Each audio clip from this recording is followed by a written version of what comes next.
What can you contribute to you guys just not quite being able to get over the hump? LeBron James. Yeah, that motherfucker was impossible to beat. That's just what it was. Like, you know what I mean? Like, it was no other way around it.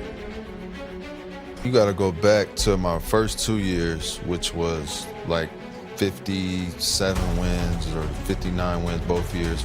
Second year was coach of the year. So we thought we had a championship teams 2 years in a row. We got swept by LeBron. We just didn't have an answer.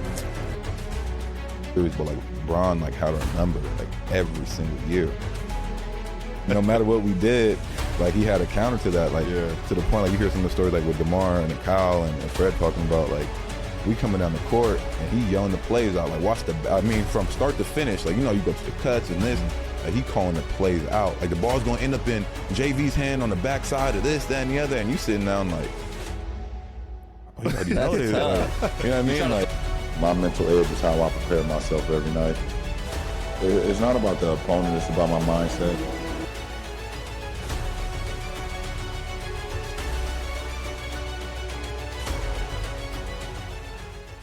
What's in a nickname?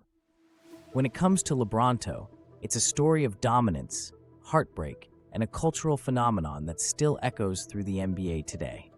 Now, apparently, one of the announcers on ESPN during the telecast last night, when it was in the third quarter when LeBron James, oh, look at that. Oh, come on. But he took over the game in the third quarter, and they were throwing a commercial, and the announcer goes, we'll be right back to LeBronto in a second. It's like, never mind the refs, even the announcers are throwing shade. Yeah. Well, I say this always, guys, when you have a mountain like LeBronto to climb. Imagine when we finally are victorious, how good it will feel when we're looking down at LeBron. Like in 4 years? No. By the way, Drake, very quiet last night. Oh, yeah. Yeah. He's in his best behavior right now. We're diving into the era when LeBron James transformed Toronto's playoff dreams into a recurring nightmare. Last night was so ugly for the Toronto Raptors. The Cavs were great, hitting on all cylinders, all starters in double figures. It wasn't just LeBron like it has been previously in this series. It was everybody scoring, everybody together. But the story today is about the future of the Toronto Raptors. Jalen Rose, what is next for the Raptors? A lot of people are going to say they should blow it up because when you have two All-Stars in your backcourt and DeMar DeRozan and Kyle Lowry, you expect more from a squad.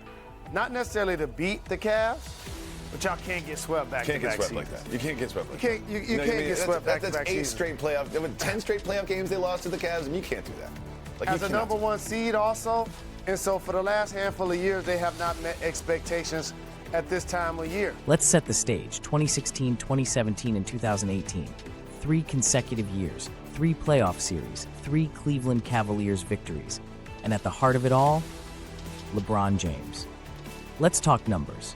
2016, Eastern Conference Finals. LeBron averaged 26 points, 8 rebounds, and 6 assists. A solid series.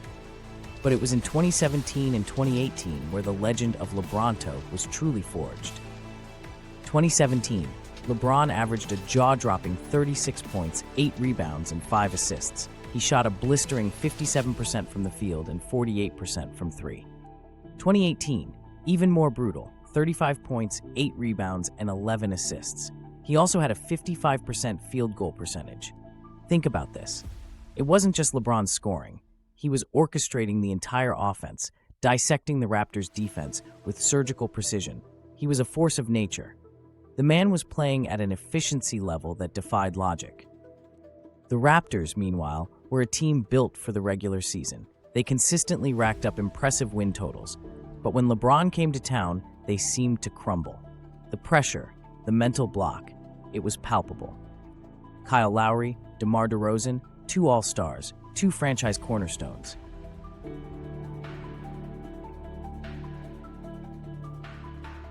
But against LeBron, their numbers dipped. Their confidence wavered. It felt like they were playing a different game.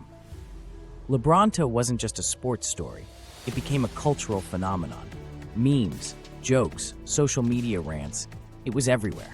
It became a shorthand for playoff disappointment, a symbol of one man's absolute dominance. And for Toronto fans, it was a constant reminder of what could have been. But y'all can't get swept back Can't to get back swept like seasons. that. You can't get swept like that. You can't get swept back. The Cavaliers' game plan was simple. Let LeBron do LeBron. They surrounded him with shooters, gave him space to operate, and watched him dismantle the Raptors' defense. The Raptors, in turn, never seemed to find an answer. They tried different defensive schemes, different rotations, but nothing worked. Some argue that the Raptors were mentally defeated before the series even started. Others point to LeBron's unparalleled basketball IQ and physical prowess. Whatever the reason, the LeBronto era left an indelible mark on both teams. It's ironic, isn't it? The Raptors finally broke through the year after LeBron left for the Lakers. It's almost as if he was the sole obstacle standing between them and a championship. It's about these people right here.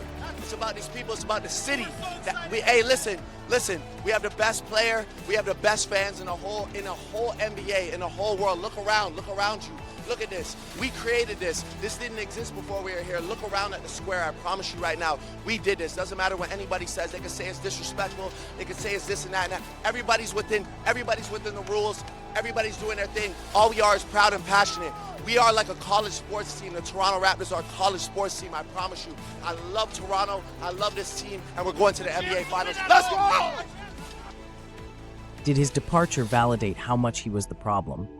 Or was it the experience gained and the addition of Kawhi Leonard that helped the Raptors win? That is the real question. LeBronto is more than just a nickname. It's a chapter in NBA history, a story of one player's transcendent talent and a city's enduring heartbreak. It's a reminder that in sports, sometimes one individual can change everything. What are your thoughts? Was LeBron the sole reason for the Raptors' playoff failures, or was it a team effort? Drop your opinions in the comments below and prepare to be challenged. See y'all next video. Our rookie year was like the best series that we had against him. We took him to Game 6, and we had Bismack guarding Bron, and he did a hell of a job on him.